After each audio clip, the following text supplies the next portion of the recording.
conférence sur le thème donc fou, champion de la motivation, les clés pour entreprendre. Dans la durée, alors, on a effectivement deux types d'intervenants. On a un vrai champion, un fou, mais un fou qui prépare bien son affaire.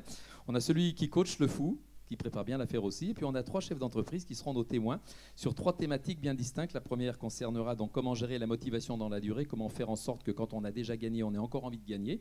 La deuxième thématique, il s'agira de gérer l'échec. Il n'y a pas de succès sans échec et souvent l'échec permet de rebondir. C'est ce qu'on verra aussi dans la deuxième partie. Et puis la troisième partie, c'est parler un petit peu de la structure collective et tout ce qui concerne l'équipe qui permet à l'homme de gagner. Et voilà, donc le service de l'individuel au collectif et inversement, donc la fameuse pyramide entre le collectif et l'individuel qui fait que dans les entreprises comme en sport, eh bien, effectivement, on a besoin de tout le monde pour réussir, même quand il s'agit de sport dit individuel.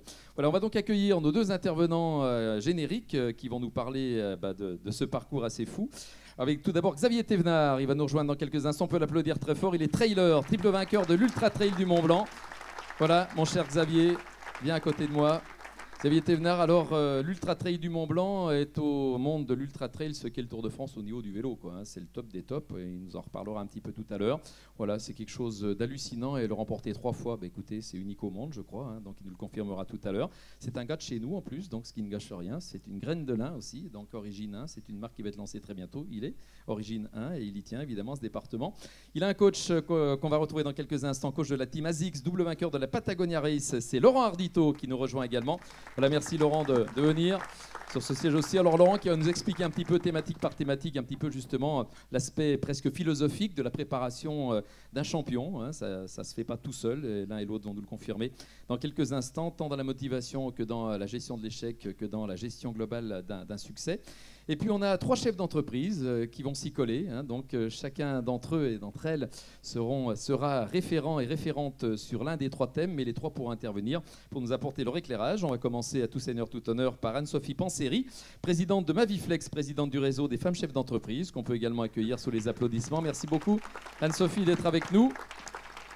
Gaëtan de Sainte-Marie, président du groupe Cantis de PME Centrale et vice-président du CJD International. Mon cher Gaëtan, on peut l'applaudir également, lui qui fait partie de ceux qui vont témoigner dans quelques instants également. Et puis Bernard Rébier, est-il encore nécessaire de présenter le président de Fermob, Bernard Rébier, donc qu'on peut également applaudir et qui va nous rejoindre lui aussi sous les mêmes ovations méritées. Voilà, et puis ça fait un peu d'air comme ça nous rafraîchit, ça ne fait pas de mal. Voilà, on va donc pouvoir ouvrir très rapidement cette conférence. Donc, fou, champion de la motivation. C'est vrai que quand on fait des exploits aussi incroyables que ceux de Xavier Thévenard, ça veut dire qu'effectivement, on a une vraie motivation permanente, hein, et qu'on se relève aussi de certains échecs. On en reparlera. Laurent, je vais te tendre le micro et la perche pour une petite présentation de vous deux. Tout d'abord, j'ai campé rapidement le thème de la conférence, les 3 parties bien distinctes. Comment ça va se passer? En fait, témoignage, donc il y aura un petit film, il y aura effectivement donc l'explication de Laurent Ardito, le témoignage de Xavier Thévenard, et ensuite on retrouvera nos intervenants chefs d'entreprise pour amender. Puis alors, ce que j'ai oublié de vous dire, c'est important, il y aura aussi une partie interaction. Vous aurez la possibilité de poser quelques questions avec le temps qui nous restera. C'est pour ça que je serai le gardien du temps, que je serai assez vigilant sur la montre. Voilà, donc Laurent, on va présenter tout d'abord Xavier Thévenard. Tu vas te présenter aussi. Nous sommes tout oui, comme on dit, dans la Dombe en particulier, où les poissons sont nombreux. Merci François.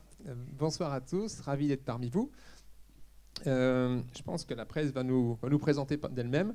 Xavier et moi, on vient du monde de l'outdoor, de la montagne et de l'extrême endurance. Donc la thématique de la motivation dans la durée, elle nous intéresse et c'est notre thème principal de travail puisque Xavier court sur des ultra-trails, sur un format qui est de 100 miles, entre guillemets 164 km. Donc sa durée de course en général, c'est entre 20 et 25 heures. Donc la problématique de durée, on y est confronté de façon assez courante. Alors pourquoi parler de sport et l'entreprise? La passerelle, elle est ultra commune. Elle est ultra commune parce qu'on a les mêmes problématiques. Xavier et moi, on a une petite entreprise. On est même plus qu'une toute petite entreprise. J'ose pas vous donner notre chiffre d'affaires, mais on est 2 salariés, 6 athlètes pros, un réseau de staff assez réduit avec un médecin, un nutritionniste, un ostéopathe, un coach. Et on n'a qu'une logique aussi, qui est une logique économique. Et les thématiques qui sont vos thématiques, vous, c'est-à-dire tenir le cap, résoudre des problèmes techniques, gérer vos fournisseurs, gérer vos clients, C'est aussi des thématiques que nous, on rencontre au quotidien. Pour autant, on n'est pas en position de vous donner un cours de management. On est tellement petit par rapport à certains géants qui sont parmi vous qu'on se garderait bien de prétendre donner des leçons. Alors, je vous disais qu'on vient du monde de l'outdoor.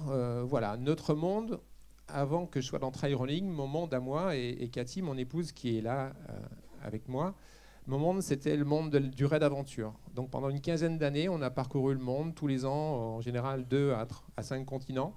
On a couru partout dans le monde en raid aventure. Ça consiste à courir, pédaler, nager, grimper, escalader, faire du bateau, rouler sur à peu près tout ce qui est possible, toutes les mers, tous les fleuves, etc. Là, on est au Chili, on a franchi la cordillère Darwin. Là, on est assez loin dans les mers du Sud. Là, on est très au-delà du cercle polaire. Et ici, c'est la fin de notre parcours en tant qu'athlète, Cathy et moi, puisque ça s'est terminé. Là, on est au Cap Froward. On est en course. On gagne une course qui s'appelle la Patagonia Expedition Race pour la 2e fois. Et Cathy est devant, là. Non, elle est derrière. Elle est devant, oui. Et moi, je prends la photo. Et là, on s'est dit que... Bon, on était déjà commencé à être atteint par la limite de l'âge et on avait fait le tour du problème. On n'irait pas plus loin, quoi, à part faire quelque chose sur la Lune.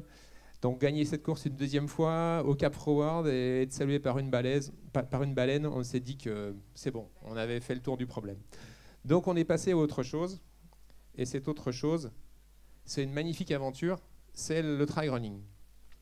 Une discipline qui est née à peu près depuis une vingtaine d'années en France, en Europe, qui consiste à courir.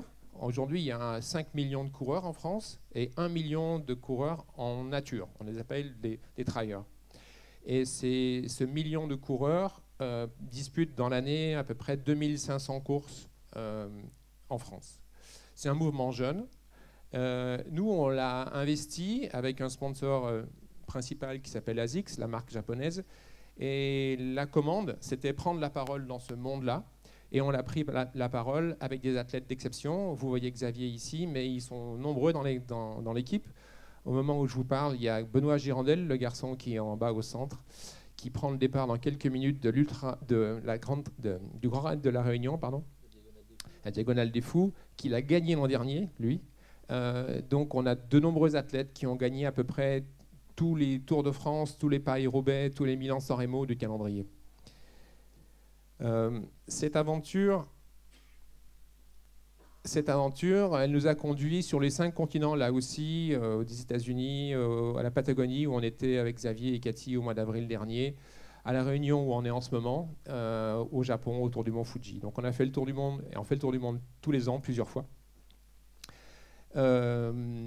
Et voilà, c'est la 2e partie de notre carrière, et on va vous montrer un tout petit film de quelques minutes qui va vous expliquer un petit peu comment on essaye de durer dans la durée autour des 3 victoires de Xavier sur l'Ultra Trail du Mont Blanc, qui est, comme l'a dit François, le Tour de France des trailleurs. Allez, c'est parti.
aujourd'hui, moi j'étais dans un bon jour, demain ça sera quelqu'un d'autre, mais voilà, on n'est jamais à l'abri d'un coup de moins bien, d'une blessure, donc faut savoir rester humble et puis la tête sur les épaules parce que sinon la montagne peut vite nous prouver le contraire, quoi.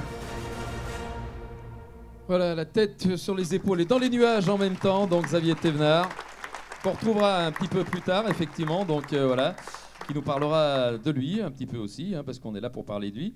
Et Laurent, on va embrayer tout de suite sur cette première thématique, donc comment faire pour effectivement gérer une motivation permanente quand on a tout gagné, Xavier le dira aussi. La motivation, ça se travaille, même quand on a tout gagné, justement, c'est peut-être même là qu'il faut la travailler le plus, non ? C'est mieux que le micro. Le plus, non, pas du tout, je pense pas. Xavier me disait à l'instant qu'il n'aime pas sa voix à l'arrivée, mais ce que vous ne savez pas, c'est que le speaker lui a tendu le micro à peu près 40 secondes après le passage de sa ligne. Et c'est ses premiers mots. Et j'ai trouvé au contraire que ces mots le reflètent vraiment. C'est-à-dire que sont vraiment ce qui fait sa personnalité. Il vous expliquera un petit peu tout à l'heure. Alors pourquoi on dure ? Pourquoi Xavier arrive à durer ? Il vous le dira, mais nous tous dans le groupe, on arrive à durer parce que ça, on y a goûté.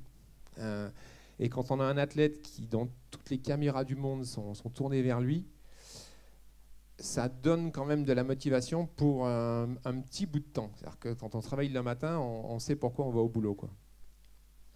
Cette thématique-là, de la motivation, donc Xavier y a goûté, nous tous on y a goûté, mais cette performance, pour autant, n'est pas notre moteur.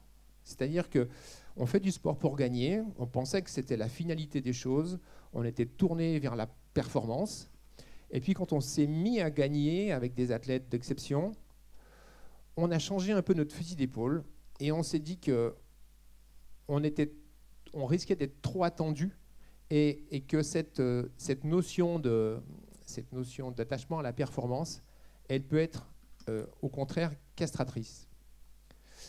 Il y a une image que j'aime beaucoup, c'est-à-dire que quand on se pose la question sur qu'est-ce qui nous anime, nous, en tant que coach, par rapport à ce qu'on va apporter à Xavier, c'est bien sûr qu'on va l'aider à gagner. Mais tout au long de l'année, notre discours, il n'est pas lié à est-ce qu'on va gagner l'UTMB une 4e fois ensemble, quoi. Nos discussions de tout à l'heure, tous les deux, c'était qu'est-ce que tu as fait hier ?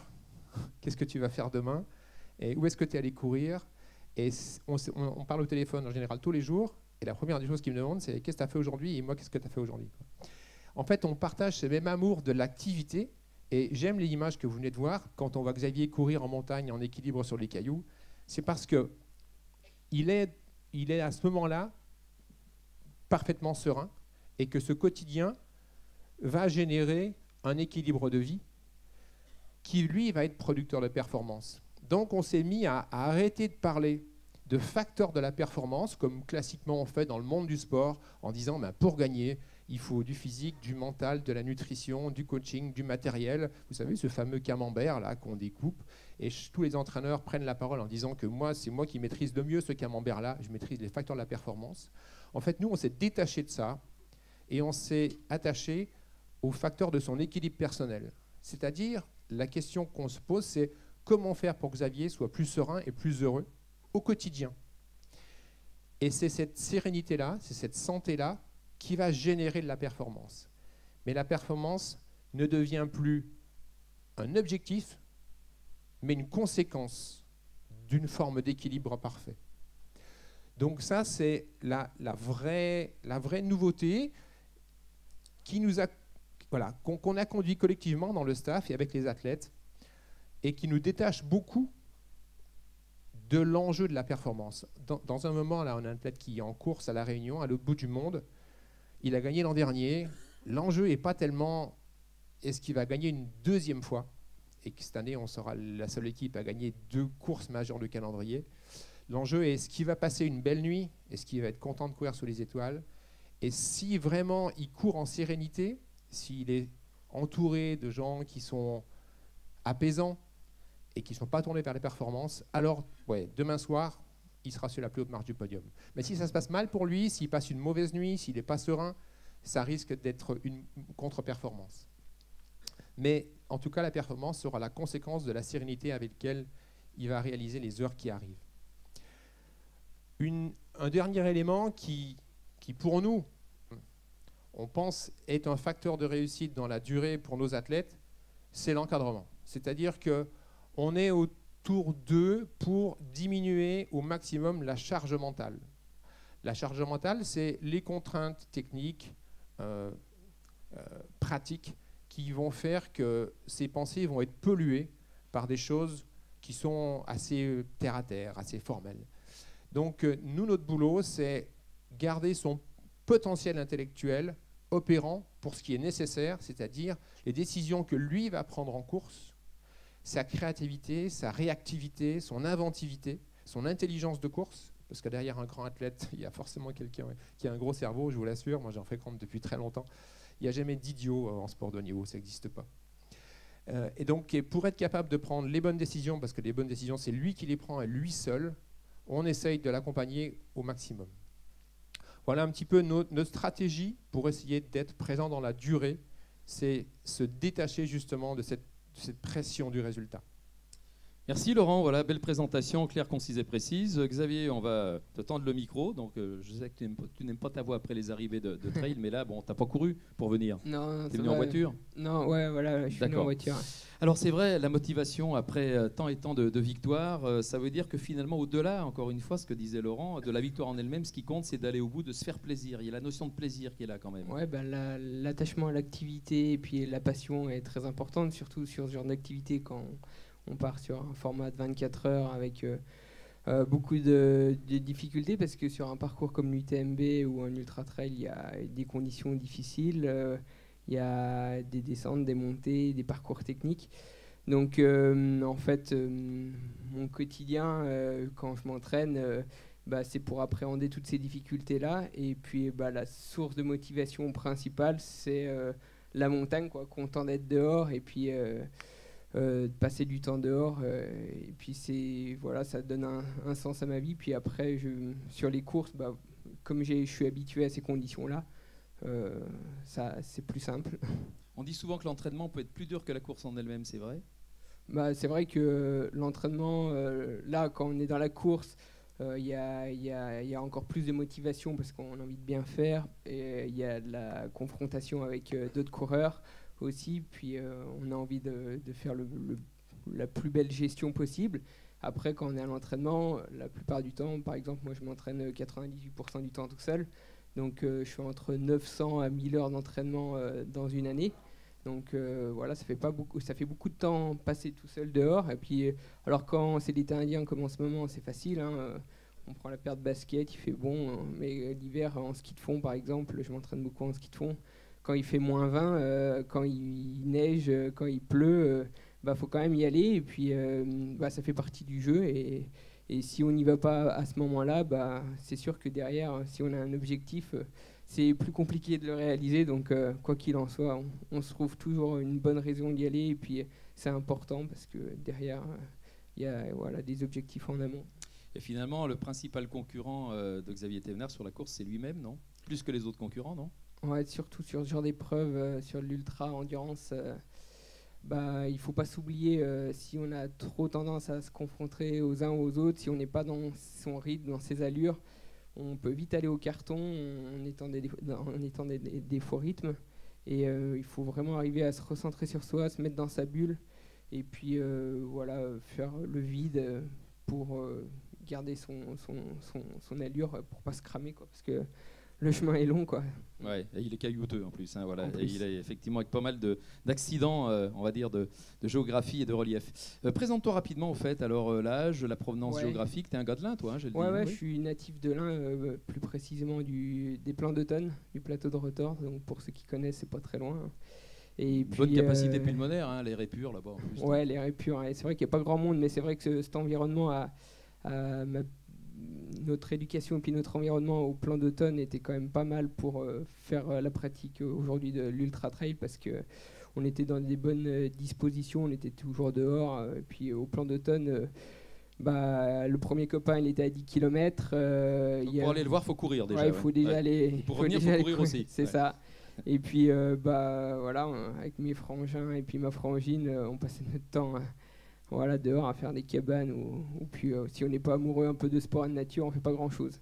Donc, pourquoi l'ultra trail? Alors, tu as commencé à courir des courses, je suppose, entre guillemets normales, non? Ouais, en fait, la pratique de la course à pied en nature, j'ai toujours fait depuis gamin sans m'en rendre compte, plus que sous forme de jeu, en fait, à aller découvrir des endroits à droite à gauche sur le plateau du Rotor au plan d'automne, et puis ensuite, ouais, juste pour aller s'amuser avec les copains, etc. Donc déjà, on parcourait de nombreux kilomètres à pied sans s'en rendre compte, et après, bah voilà. Moi, j'étais en ski club avec le Val Romain Rotor en ski de fond quand j'étais gamin, toujours aujourd'hui maintenant. Et puis après, de fil en aiguille, bah voilà, comme j'étais aussi compétiteur, j'ai mis un dossard en course à pied et ça a bien marché. Puis de fil en aiguille, après, voilà. je me suis lancé dans la longue distance. l'UTMB. Voilà. Ça Monsieur Jourdain faisait de la prose sans le savoir, Xavier Thévenard faisait de l'ultra trail sans le savoir non plus. Donc en quelque sorte, c'est ça. Merci Xavier, on te retrouve dans quelques minutes. On peut l'applaudir au passage, évidemment. Alors Gaëtan de Sainte-Marie, on va s'approcher de vous et s'approcher des chefs d'entreprise, puisqu'effectivement, on va faire un parallèle maintenant un petit peu entre la performance, la motivation au niveau d'un sportif de l'extrême, hein, comme Xavier, et puis un sportif de l'extrême comme Gaëtan de Sainte-Marie, avec son groupe Cantis, avec PME Centrale. C'est vrai que la motivation dans l'entreprise aussi, il faut savoir la conserver, la transmettre aussi. Il y a plusieurs piliers d'une motivation dans l'entreprise. Il y a d'abord le pilier du chef d'entreprise, peut-être. Non, la motivation du chef d'entreprise, c'est important. Oui, je me retrouvais beaucoup dans ce qui a été dit, mais je pense qu'effectivement, un des premiers éléments importants pour nous en tant que chef d'entreprise, c'est déjà de prendre soin de nous.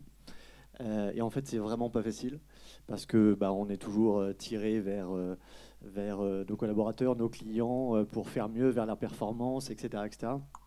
Et en fait, c'est souvent quand on est le plus tiré vers l'extérieur qu'il faut savoir dire stop, j'ai besoin de revenir vers l'intérieur, parce que effectivement, notre métier, c'est d'être dans la durée. Et donc, on n'est pas des coureurs de 200 mètres, on est des coureurs de fond, peut-être pas d'ultra trail, mais de fond. Et donc, il faut se gérer soi-même dans la durée. Alors moi, je suis à moitié jurassien, à moitié lyonnais, donc ici, je suis à peu près à mi-chemin. Et pour moi, un des éléments pour faire ça, par exemple, c'est de faire du vin dans le Jura. Parce que quand je suis au fond de ma cave avec mes enfants et qu'on presse du raisin... Ils sont majeurs, j'espère, les enfants. Ils ne sont pas majeurs, mais je les éduque.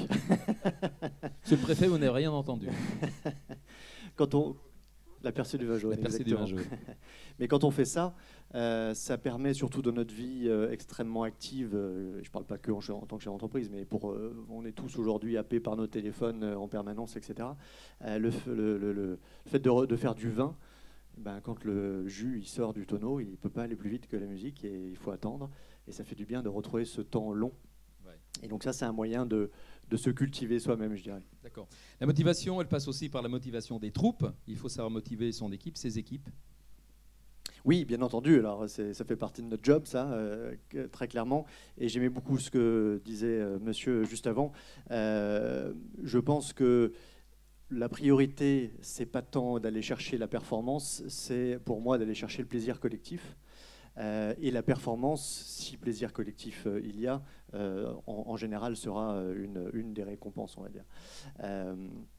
Chez PME Centrale, on travaille énormément sur l'aspect collaboratif, puisque nos adhérents, qui sont tout un tas de PME, dont un certain nombre sont ici chez Mecabourg et partout en France, nos PME sont extrêmement investis dans le fonctionnement de PME Centrale. Anne-Sophie en fait partie et j'en suis ravi. Et c'est grâce à cet engagement des uns et des autres que finalement ça motive les troupes, et que les troupes sont également, et Romain qui fait partie de la troupe est ici, ce sont du coup aussi des capteurs d'énergie des adhérents vers l'interne et de l'interne vers l'externe. Donc c'est un cycle permanent. Donc voilà, effectivement, l'innovation aussi, innover, faire des ruptures de temps en temps pour garder intacte la motivation, créer des nouveautés, insuffler du neuf, c'est important.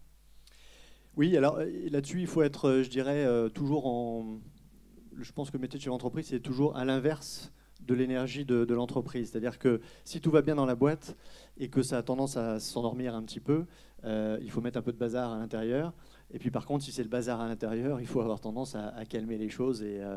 Et donc, on est toujours un petit peu en contretemps, peut-être par rapport à ça. Et puis, Je pense qu'on n'en a pas parlé pour l'instant, mais un autre élément fondamental pour moi, c'est la partie confiance. Le chef d'entreprise doit s'ouvrir aux autres pour aussi aller expérimenter cette confiance dans l'autre, mais il doit aussi permettre à ses collaborateurs de pouvoir le faire et les autoriser les autoriser, c'est pas le bon terme, mais à sortir, à aller se confronter, parce que s'il y a cette confiance dans ce que l'on fait, s'il y a une adéquation entre ce que l'on fait et la vision de chaque collaborateur, forcément, ce sera aussi un élément de motivation complémentaire. Et si la confiance est là, la valorisation du collaborateur est là aussi, bien sûr. Et puis il y a ce côté pyramidal dans les deux sens. Ça part d'en haut, ça repart d'en bas aussi. Oui, bah je pense que chez PME Centrale, on partage les mêmes valeurs que chez Mekabour, c'est-à-dire qu'il faut que ce soit équilibré. Sur le slide, là, il y avait marqué équilibre ou cohérence. Il faut qu'il y ait cet équilibre entre ce qui se passe à l'extérieur, ce qui se passe à l'intérieur de l'entreprise pour que ça se réponde et que finalement on soit dans toujours pareil, cette espèce de cheminement infini qui fait que chacun s'y retrouve. Il y a sur le thème de la motivation et comment faire pour rester toujours motivé, il y a une merveilleuse phrase d'un chef d'entreprise français extraordinaire qu'on connaît assez peu finalement, qui s'appelle Pierre Bellon, qui est le patron de Sodexo, et qui en une génération a créé Sodexo et en a fait un champion mondial. Et il y a quelques années, je l'entendais répondre à une question. On lui demandait, mais Monsieur Bellon, qu'est-ce qui explique la réussite extraordinaire de Sodexo? Et sa réponse a été de dire, vous savez, c'est assez simple, finalement la somme de nos réussites est légèrement supérieure à la somme de nos échecs. Et moi, j'ai trouvé ça merveilleux parce que quand on est chez l'entreprise, on sait que finalement, tous les jours, on va avoir des réussites et des échecs. Donc, on sait que le lendemain matin, c'est pas la peine de se coucher sur ses lauriers. Il faut repartir au turbin et il faut aller s'entraîner. Alors nous, c'est pas en haute montagne, mais il faut aller s'entraîner au contact de nos équipes, de nos clients, de nos fournisseurs et de nos partenaires.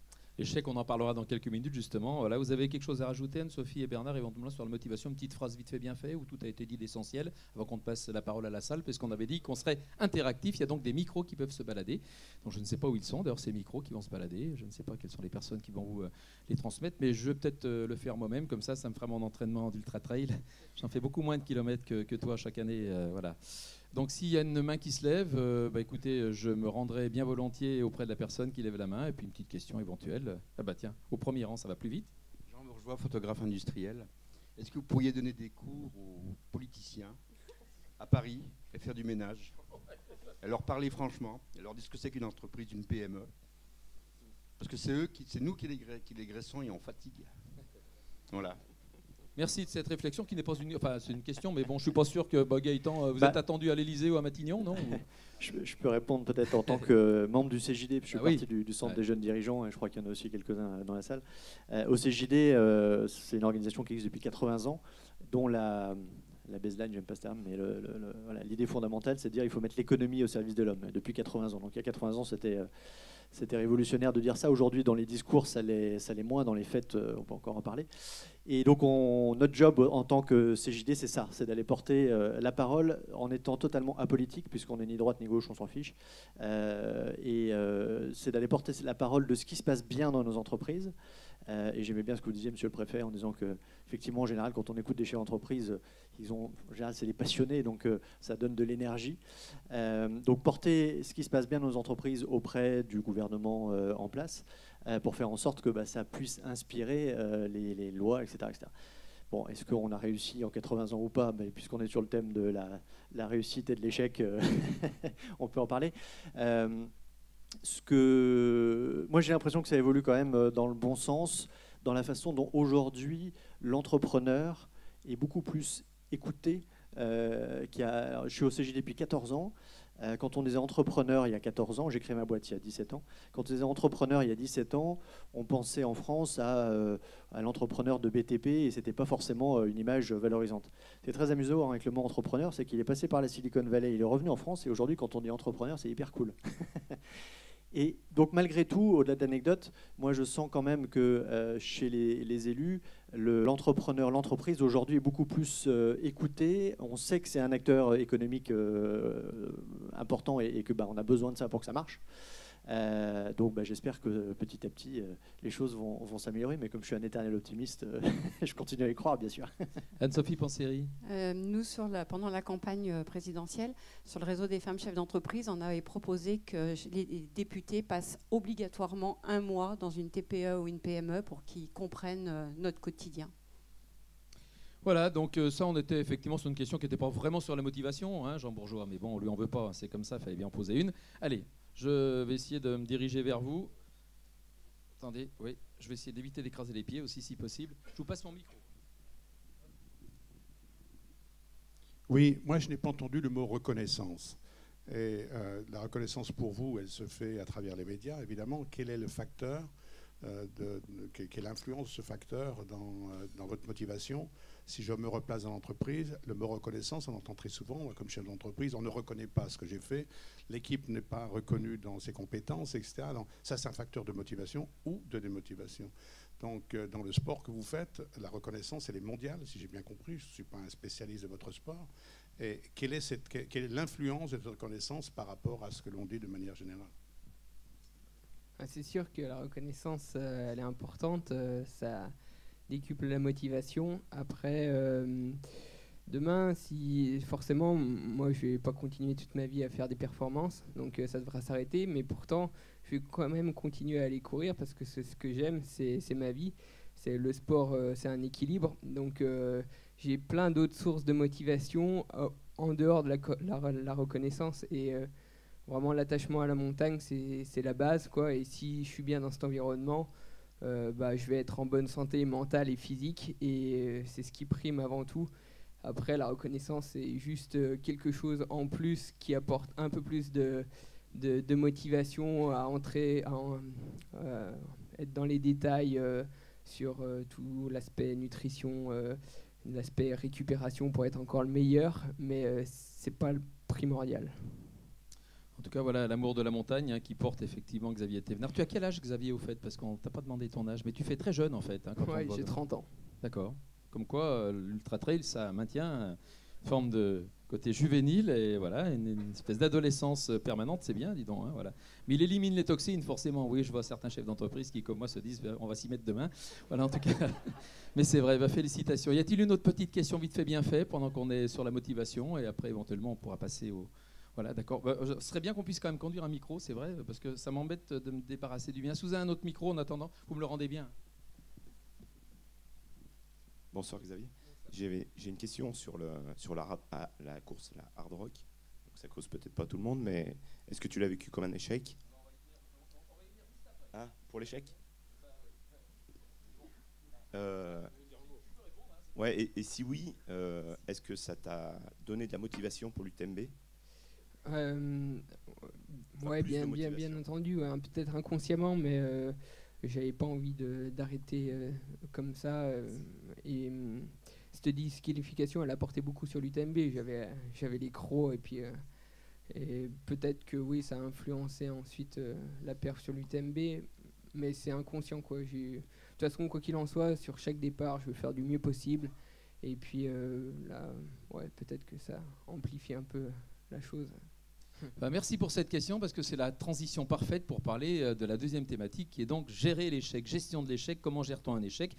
Au niveau de l'entreprise, on en reparlera avec Anne-Sophie Panseri tout à l'heure, on va en parler aussi avec Laurent Ardito maintenant, Xavier Thévenard, parce qu'effectivement Xavier, tu n'as pas toujours gagné, c'est ce qu'on va revoir avec Laurent, hein, parce qu'effectivement on ne peut pas gagner tout le temps d'abord, sachant que gagner la victoire, c'est pas forcément toujours non plus le Graal c'est de se sentir bien, tu le disais à l'instant même. Donc Laurent, l'échec, il faut apprendre à le gérer, en sport comme ailleurs, et notamment dans les sports dits extrêmes. C'est sûr, hein, Xavier court 6 fois par an cette année. Il aura gagné 2 courses. Il aura été bon 3 courses. Et il aura été mauvais 1 course. Alors, ça, c'est son analyse. Pour moi, il a été mauvais jamais. Mais il faut savoir qu'une seconde place, on a commencé la saison en Patagonie au mois d'avril avec une seconde place. On va au bout du monde, c'est un bel événement, il fait 2, tout va bien, quoi. Pour lui, tout va pas bien. Une seconde place, c'est vraiment vécu comme voilà, il s'est raté. Donc, il faut relativiser. Alors, c'est vrai que l'échec, dans le monde du sport et dans notre monde à nous, c'est notre quotidien en fait. C'est-à-dire que tout à l'heure, vous avez vu des images d'arrivée médiatique à l'UTMB avec du monde plein les rues, les caméras tournées vers lui, les gymnases de l'IS avec le staff, etc. C'est notre moteur. C'est notre moteur. Évidemment, on est dans une démarche d'excellence. On n'est pas un petit team régional avec, financé par le camion pizza d'à côté. On est un gros team financé avec des top marques, ASICS et tous les leaders de l'industrie de l'outdoor. Donc on est attendu. Cette nuit, Benoît Girandel à La Réunion, il est attendu. Donc il faut qu'on produise la performance. Pour autant, elle est rare, cette performance. Et cette première donnée, il faut l'intégrer assez tôt dans le cursus d'un athlète. Xavier maintenant est à maturité, ça il sait faire, il a connu quelques revers, il connaît les mécaniques. Mais moi, mon discours avec les jeunes athlètes, c'est les prévenir un petit peu avant, en leur disant qu'ils sont dans le même groupe que Xavier. Certains sont plus talentueux que Xavier au même âge, on en parlait tout à l'heure, là. On en a 2 qui ont 21 ans, qui ont des performances hallucinantes. Pour autant, lui et moi, on les prévient déjà. On leur dit, attention mon gars, tu es sur un chemin compliqué. C'est-à-dire que c'est sur les voies de l'excellence. Tu vois Xavier gagner et être élevé au rang de star dans ce petit monde de l'ultra-trail. Mais pour autant, ça ne sera pas ton quotidien. Donc cette notion de prévenir les gens en disant attention, attention, ça va arriver et il y aura des moments difficiles à gérer. Et nous, dans le staff, on vit les mêmes choses. Vous parliez de sa disqualification au Colorado au mois de juillet avec Cathy, on a pleuré. Et voilà, on a pleuré, Xavier a pleuré. Et un mois après, on est à l'UTMB et on est les meilleurs du monde, quoi. Donc cette situation de up and down, c'est notre quotidien. Mais on s'y attend. On s'y attend. Donc, quand les choses vont mal, là, on est en phase de deuil. C'est en 2014, ça, je crois, Xavier 2014. Il vient d'abandonner sur une course à Chamonix. Ça ne va pas. Il n'a pas la forme. Quelques jours avant le départ, ça n'allait pas trop mal. Donc, on s'est dit, allez, on tente le coup. Et en fait, ça n'allait pas. Et là, on est sur un parking, tous les deux, les mains dans les poches. Ça ne respire pas la joie de vivre. Hein, ça, on rentre à la voiture. Je ne sais pas qui a pris la photo. Et c'est un sale moment. Et donc, c'est une phase de deuil. Et c'est une phase de deuil, la même phase de deuil quand il était au Colorado et puis qu'il était disqualifié et qu'il pleurait au téléphone. Et je lui dis, pour l'instant, on va pleurer ensemble. C'est pas... À ce moment-là, la prise de parole, elle n'est pas pertinente. Ici, on est à La Réunion, il y a quelques années. Il vient d'abandonner au milieu de la nuit le Grand Raid parce que rien n'allait, avec des gros troubles intestinaux, des troubles gastriques, ça n'allait pas du tout. Au matin, les troubles intestinaux sont passés. Il me dit, allez, il faut qu'on aille courir. On est allé monter au volcan. On a couru quelques heures ensemble. On ne s'est rien dit. Et on était en phase de deuil. On était à ras du volcan et on se disait, qu'est-ce qu'on fait? On saute dans le trou ou on rentre à la maison? Donc cette phase de deuil, après les échecs, il ne faut pas trop essayer d'aller contre. Maintenant, j'ai compris que c'est pas la peine de dire aux gars, c'est pas grave. Si, c'est grave. Ne pleure pas. Si, il pleure. Par contre, quelques heures après ou quelques jours après, on commence à relativiser un petit peu. C'est-à-dire que, maintenant, on va arrêter de pleurer. On va aller manger ensemble, on va passer du temps ensemble. Et on n'est pas franchement encore dans la course. On n'en parle plutôt pas du tout. Voilà. Puis après, intervient une phase qui est où on arrive à... Je crois que j'ai zappé une slide, voilà. Où on commence à parler des choses. On peut se dire, mais en fait, qu'est-ce qui s'est passé? Où est-ce qu'on a merdé? Où est-ce qu'on a été mauvais? Moi, qu'est-ce que j'ai fait comme connerie dans le coaching? Le staff, quelle connerie on a fait? Qu'est-ce qu'on a mal géré en termes de facteurs? Et toi, qu'est-ce que tu as mal géré en termes de prise de décision? Où est la faute? Parfois, elle existe, parfois elle est diffuse, parfois c'est qu'un des deux qui a fait une bêtise, parfois c'est les deux, on a fait des bêtises. Son dernière disqualification à la Hard Rock, on a tous fait des bêtises. À un moment donné, Cathy et moi, on dit il va au Colorado, il a déjà couru une fois. Il est allé au Colorado avec un autre athlète du team qui était son pacer. Son pacer, c'est un athlète qui court avec Xavier sans dossard, mais qui l'accompagne. Et aux États-Unis, c'est autorisé ça. Donc Xavier était avec comme pacer Benoît Girandel, qui est un des meilleurs du monde. Ils étaient là-bas avec leurs deux fiancés qui connaissaient les lieux, qui leur a loué une maison sur la ligne d'arrivée. On s'est dit, on laisse aller les jeunes au Colorado, on n'y va pas. Et en fait, dans la gestion de l'accompagnement, les fiancés font une bêtise. Elles tendent une bouteille d'eau. Et les gars font une bêtise. Ils prennent la bouteille d'eau, ils boivent et ils la posent. C'est tout, une gorgée d'eau. Assistance illégale en course déclassée. Duralex, Sedlex, comme on dit. Hein. Voilà. Alors que Xavier avait 1h30 d'avance sur le deuxième. 2h30, pardon. 2h30 d'avance sur le second. Et il était en train de battre le record de l'épreuve. Et il allait gagner la Hard Rock, qui est une des courses les plus prestigieuses du monde. Et on ne gagne pas. On perd la course. Eh ben, c'est tous les deux de notre faute. On a tous les deux fait des bêtises. Donc non, on n'enverra plus les fiancés coachés. Parce qu'il y a une dimension affective qu'on ne peut pas... Moi, je devrais coacher mon fils, je serais très mauvais. Je ferais des choses qui seront basées sur la sensibilité. Mais non, quand on bosse, on est pro. Les choses qu'on n'a pas le droit de faire, on ne les fait pas, même si on a envie de les faire. Donc voilà, on a fait des bêtises, on a débriefé, on a pris des décisions. Notre prochaine course, c'est au Japon au mois d'avril. On y sera. Et on sera pro, et on ne fera pas de bêtises. Donc cette phase de débriefing, elle est importante. À qui la faute? Se dire vraiment les choses avec honnêteté, sans ego, parce que autant tous on peut être brillant, autant des fois on peut être faillible. Et puis ensuite, tout doucement, l'espoir renaît et on peut seulement se mettre en projet. Mais ce que j'ai appris, moi, dans l'accompagnement, c'est que on peut seulement se mettre à gagner à nouveau quand on a franchi toutes ces étapes. Et dire à un athlète, tu viens d'abandonner, c'est pas grave, on pense à la suite, maintenant on pense à la prochaine course, non, c'est prématuré. Par contre, où Xavier, qui est un homme normal, est quand même plus normal que nous tous, c'est qu'à la Hard Rock au Colorado, il m'a bluffé dans le sens où 3 jours après, il me téléphone et me dit « faut qu'on parle de l'UTMB. On se voit quand ?» C'est-à-dire 3 jours après, il avait franchi, lui, de façon spontanée et intuitive, toutes ces étapes. Il était déjà en projet et on n'a plus jamais reparlé de cette course. On en parle quand le journaliste nous en parle, mais entre nous, on n'en parle plus. Et 3 jours après, la page était tournée et on n'a plus jamais abordé le sujet. Donc ces étapes de la gestion de l'échec, elles sont passionnantes. Elles sont passionnantes. Mais dire que ça va arriver, ça arrive. Il y a une phase de deuil.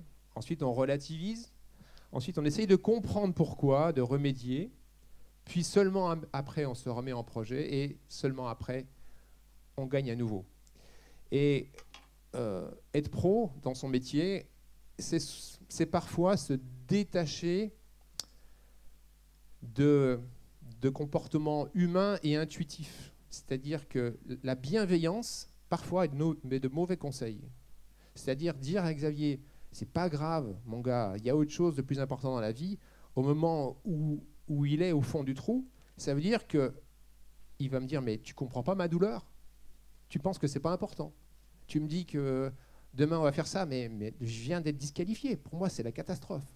Donc, pleurer avec lui, c'est important à ce moment-là. Et le c'est pas grave, c'est la pire des choses à dire. Oui, c'est grave, mais c'est pas dramatique.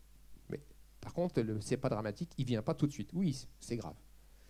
Voilà un petit peu notre démarche par rapport à ça qu'on a nous institué dans le staff en termes de process. C'est-à-dire que quand la contre-performance arrive, le staff est dans ce process-là. Donc on est tous à pleurer avec eux, on est tous à leur dire un petit peu après, c'est pas très grave, mais on est tous à leur parler de projet au même moment, et pas 1 heure après.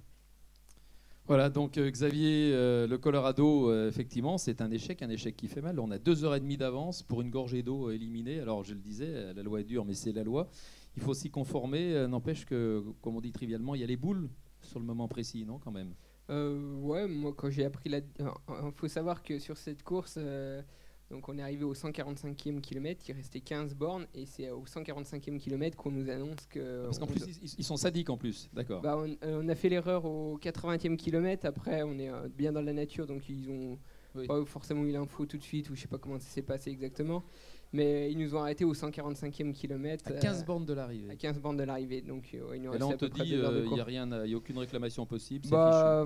C'était compliqué. Et puis, franchement, on venait de courir 21 heures avec 145 bornes. On n'est plus trop lucide à ce moment-là, donc on ne trouve pas forcément les mots. Et puis, du coup, on était abattus l'un et l'autre. Ils nous ont dit, vous pouvez continuer, mais par contre, on vous enlève la balise GPS et puis on vous classe pas à l'arrivée. Même si vous étiez arrivé avec 2 heures d'avance, vous n'auriez pas été classé, quoi. Non, voilà, on aurait pu finir, mais pour rien, quoi, au final. Et puis, c'est pas comme si on avait couru que 10 km. Là, on a couru 145 bornes, on a plein les pieds quand même. Ouais, je m'en doute. Alors, 3 jours après, tu as Laurent au téléphone, tu lui dis, il faut qu'on parle de l'UTMB. Qu'est-ce qui s'est passé pendant ces 3 jours, justement, là ? Non, je sais qu'au bout d'un moment donné, il faut arrêter de se morfondre. Et puis, si on triture ça trop dans la tête, ça fait encore plus de mal. Donc, à un moment donné, il faut se donner un coup de pied au cul, comme on dit, et puis sortir de ça. Et maintenant, c'est ancré dans le passé. Et puis, il faut aller de l'avant et puis commencer à préparer la suivante. Et puis, voilà, il faut... Parce que si on... Est-ce qu'on peut dire, du coup, Xavier, que si tu n'avais pas été éliminé du Colorado, tu n'aurais peut-être pas gagné la 3e C'est difficile à dire, parce que je sais pas, je sais que ça m'a donné... De toute façon, quoi qu'il en soit, sur chaque course, comme je le disais tout à l'heure, j'essaie de faire du mieux possible. Après, sur un ultra-trail, tout peut se passer. Il y a tellement d'obstacles sur le parcours, le climat qui peut être changeant, qui peut nous porter préjudice. Donc on n'est jamais à l'abri d'un coup de barre, d'un coup de moins bien. Et du coup, là, l'UTMB, peut-être que l'effet de la hard rock, ça a influencé sur l'UTMB, mais je ne sais pas exactement, quoi. Est-ce que se remettre d'un échec, c'est aussi être revanchard en se disant l'année prochaine, la hard rock, je vais la gagner? Tu l'as au coin de ta tête? Bien sûr, moi, là, je vais demander de m'inscrire pour la hard rock. Après... oui, il faut revanchard, je ne sais pas si c'est une bonne chose, mais je sais que moi, quand il y a une défaite ou une course qui se passe mal, c'est quand même une source de motivation dans le sens où je dis putain, là, j'ai pas été bon, et puis par amour à mon sport, à la passion que j'y mets, j'ai envie d'être bon, quoi, et j'ai envie de montrer aussi que je suis capable de le faire. Donc je me dis il faut que je trouve d'autres façons de faire pour que ça se passe la prochaine fois, et puis c'est à moi de trouver d'appuyer sur les bons curseurs au bon moment pour que cette fois-ci ça se passe bien. Quand on a une boîte à outils, on prend les bons outils pour... Et quand Laurent disait que vous étiez tous plantés, lui compris, le team aussi, ça soulage de voir qu'on n'est pas tout seul à s'être planté, justement, et que finalement la responsabilité elle est partagée un peu dans cet échec? Oui, après c'est vrai que c'est un peu là, c'est vraiment pas de bol, parce que en fait quand ça s'est passé à ce moment-là, il y avait une personne derrière qui a pris une photo, et puis cette personne-là est allée dénoncer au directeur de course. C'est bête, il y avait un ravin juste à côté, t'aurais pas pu... Mais nous on s'en est même pas rendu compte. Oui, et puis c'est vrai que des fois ça se fait pas. On n'est pas trop... Non, on n'est pas non, mais c'est vrai que de se sentir soutenir par tout le groupe après, derrière, c'est important, ça permet d'aller de l'avant. Et puis voilà, on analyse certes les défaites, les échecs, mais aussi ce qui est important, je pense que c'est d'analyser ce qui s'est bien passé, ce qui a bien marché, la réussite. Et ça, je pense qu'on l'oublie, et il faut le faire plus souvent, parce que qu'est-ce qui n'a pas marché, ok, mais qu'est-ce qui a bien marché, il faut positiver aussi. Parce que tu avais quand même 2h30 d'avance, quoi. S'il n'y a pas cet incident, tu étais quand même en tête, donc ça prouve que ça se passait pas si mal que ça. Il faut regarder aussi les bons côtés, et puis être optimiste, nature optimiste, c'est important dans ce genre d'effort. Voilà. Question subsidiaire, Xavier, ton paysseur et toi avez gardé vos fiancés quand même, malgré la petite erreur là? Oui, quand même. Voilà. D'accord. Oui, vous savez, c'est un bon test aussi, ça. Merci beaucoup. Voilà, on va se tourner vers Anne-Sophie Panseri, donc voilà, de Maviflex. Elle en est la présidente. Elle aussi, elle a eu à gérer, comme beaucoup de chefs d'entreprise, on en est tous là d'ailleurs, dès qu'on est responsable d'une entreprise ou d'une association, responsable tout court, un échec. Voilà, il y a eu effectivement dans la vie de Maviflex et donc d'Anne-Sophie Panseri des moments difficiles. Et finalement, l'air de rien, ces moments difficiles, on peut dire, Anne-Sophie, qu'ils ont été a posteriori pas si mauvais que ça. C'était une mauvaise chose pour quelque chose de bien après, non? Si j'ai bien tout compris. Oui, ça c'est la fin de la belle histoire. Vous resituez un peu. Donc, Maviflex, c'est une entreprise familiale. J'y suis depuis 10 ans. Mon père vend la boîte en 2000 et je décide de racheter la division Porte Rapide. Donc on commence comme ça. Il y a un procès dans l'histoire familiale qui a commencé en 98, mais on est sûr que tout va bien se passer parce que les avocats sont sûrs d'eux. Et puis nous aussi, hein, on fait une analyse très positive. 2003, premier jugement, on gagne, donc tout va bien, on est content de nous, donc appel forcément, puisque l'autre partie n'est pas contente. Et donc en 2005, on perd. Et là, on perd, mais d'une façon absolument catastrophique, puisque on faisait à ce moment-là 15 millions d'euros de chiffre d'affaires, et je dois donner 1,5 million à mon concurrent. Donc, dépôt de bilan, liquidation. Mon plus gros créancier, c'est mon concurrent, donc forcément, je suis à sa merci. En plus, vous êtes des chefs d'entreprise, je suis condamnée pour contrefaçon, quoi. Un truc qui n'est pas possible pour un chef d'entreprise. Enfin, émotionnellement, c'est un truc hyper négatif, c'est une bombe atomique souterraine, quoi, qui vous hyper arrive. Difficile à vivre. Donc là, on est décembre 2005. Janvier 2006, je perds mon père. Dans la tourmente, on peut dire dans un peu tout. Donc, deuxième deuil à vivre. Donc là, on remonte les manches, hein, parce qu'on est des dirigeants et qu'il était... Là, on va revenir sur l'injustice. Hein, c'est des moteurs de motivation. En tous les cas, pour moi, ça l'a été. Et donc, on relève les manches et on se bat. On se bat avec un écosystème qui a été incroyable autour de nous. Écosystème, nos collaborateurs, hein, une reconnaissance incroyable et une confiance qu'ils m'ont donnée, parce qu'à la limite, ils pouvaient aussi lâcher le navire à ce moment-là et de se dire, ils nous ont emmenés dans une sacrée galère, les patrons, on va voir ailleurs, quoi, hein. On avait 80 salariés à ce moment-là, des familles complètes, hein, parce que parfois j'ai le frère, la femme, l'enfant, avec tout ce qu'il y a derrière d'émotionnel. J'ai grandi avec eux, hein, on a démarré ensemble dans l'aventure des portes rapides, donc je connais tout le monde, tous, on disait sur l'émotion et tout se mélange dans ces moments-là.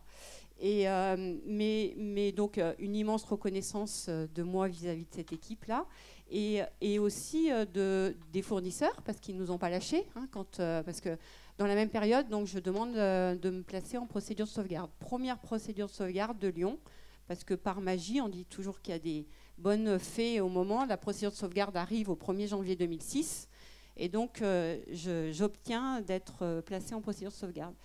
Et donc quand même, procédure collective, qui n'a pas une bonne presse. Donc forcément, les banques me décotent, les fournisseurs me font confiance, parce que je prends la décision de parler. C'est-à-dire que je ne veux pas avoir honte de cette condamnation, et je veux expliquer. Expliquer parce que je suis dans une position d'injustice et je veux qu'elle soit partagée avec le plus grand nombre. Du coup, vous êtes clair avec les fournisseurs, donc avec les salariés, etc. Voilà, et puis les clients. Donc aussi. Là, solidarité énorme, notamment des gros comptes. Donc, je suis très contente d'avoir... vous le voyez ici, parce que ça fait partie de gros comptes qui ne nous ont pas lâchés, alors qu'ils ont des cotations dans leurs achats, où le fait d'être en procédure collective aurait pu nous faire éjecter de leur panel. Et par connaissance, respect, reconnaissance, je ne sais pas, en tous les cas, ils ne nous ont pas lâchés. Pareil sur d'autres. Donc personne ne vous lâche vraiment, et personne après, nous lâche. Vous pouvez vous reconstruire fort de cette certitude qu'on va vous aider en quelque sorte. Et motivation énorme finalement auprès des collaborateurs, parce que nos commerciaux ont dit, ce moment-là a fait de nous des guerriers. Donc ils sont passés finalement de la posture de salariés à faire leur job et à agir normalement dans le développement de l'entreprise, à des vrais guerriers, parce qu'ils se sont imprégnés de l'injustice qu'on vivait tous ensemble. Donc là, on est en 2006, notre première belle année de croissance, alors qu'on est en procédure de sauvegarde, alors qu'on n'a plus de cotation Banque de France. Donc on paye au cul du camion, pour le dire en mode dirigeant. Et cette année-là, on fait plus 14%. Et ça a été une vraie guerre sur le marché, finalement, derrière. Mais ça nous a permis, nous, d'aller au bout des procès, enfin de continuer, hein, parce qu'on vient d'avoir la cassation il y a juste un mois, ça fait juste 21 ans qu'on est en procès. Donc c'est une vie de dingue, quoi. Enfin, on n'est pas câblés, nous, chefs d'entreprise, pour vivre ce quotidien de la relation. 21 ans quand même. 21 ans de Ça procès. fait beaucoup. Ouais. Je ne vous Beaucoup dis pas trop. comment on a enrichi les avocats. Hein. Parce qu'au demeurant... Cher maître, si vous êtes dans la salle, s'il y a des avocats... on vous salue. Bon, et du au coup, demeurant, alors, ouais. ils n'ont rien gagné, le concurrent n'a rien gagné, nous non plus, mais on a donné peut-être, je sais pas, 500 ou 600 000 euros de frais d'avocat, et eux, je crois qu'ils en sont à 1 million. Donc c'est une vraie folie, c'est une folie industrielle, et j'ai appris à mes dépens que voilà, c'était une stratégie aussi économique, hein, de déstabiliser les concurrents par des actions. Alors ce qu'on voit, Anne-Sophie, c'est qu'on se relève. La preuve, c'est qu'aujourd'hui, tout va bien chez Maviflex, c'est que vous avez une équipe de soldats, et que vous l'avez dit tout à l'heure, des guerriers. Quoi. Ils sont restés guerriers maintenant, encore, et toujours, oui. Oui, ils sont restés guerriers. Aujourd'hui, on faisait 15 millions, on en fait 28. On était 80, on est 145. Ah oui. C'est une dynamique incroyable. Alors ça a été élément de motivation, ça a été élément de l'équipe aussi, hein, de la team, d'un respect aussi. Ça a fait éclore des valeurs en fait. Vous disiez la reconnaissance, c'est quelque chose qui est énorme. Enfin, nous, entrepreneurs, on doit tout à nos collaborateurs. Je veux dire, si les choses ne fonctionnent pas dans un sens et dans l'autre, l'entreprise n'existe pas. La réciproque, j'allais vous le dire aussi. Hein, dans les deux sens. Oui. L'exemplarité, je vous en ai parlé parce que pour moi, la transparence, voilà, à un moment donné, on a ce devoir-là. Je l'ai eu vis-à-vis de mes clients, de mes fournisseurs, je l'ai toujours eu vis-à-vis de mes collaborateurs. Et puis un respect. Voilà. Un respect. Et toutes ces valeurs-là, elles sont toujours dans l'entreprise.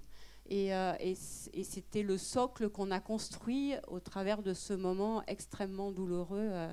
Vous êtes remise finalement d'un double deuil, on a bien compris. Hein, voilà, donc effectivement que cette procédure qui était une nouveauté, donc en 2006, et puis la perte de votre papa. Est-ce que vous avez l'impression d'être plus forte aujourd'hui, sincèrement plus forte? Alors c'est pas pour autant que si vous pouviez remonter en arrière, je suppose que vous auriez évité ces deux. Il ne faut jamais repartir en arrière. De toute façon, il faut regarder devant. Mais est-ce que vous sentez plus forte aujourd'hui? En tous les cas, je suis devenue engagée. Je l'étais pas. J'étais dans mon entreprise, le nez dans le guidon, à développer mon activité. Cet épisode-là de ma vie m'a fait sortir de l'entreprise, aller au travers, comme vous le faites avec mes cabours, mais aller au travers des autres, à la rencontre dans les syndicats patronaux pour moi, avec le MEDEF ou à l'UMM où je suis au bureau, et à l'association des femmes chefs d'entreprise. J'ai cherché des choses différentes du réseau dans les organisations. Je m'y retrouve. Je suis allée pleurer dans le réseau des femmes chefs d'entreprise parce que c'était un lieu où j'ai osé exprimer ma souffrance, mon désarroi face à ce qui se passait.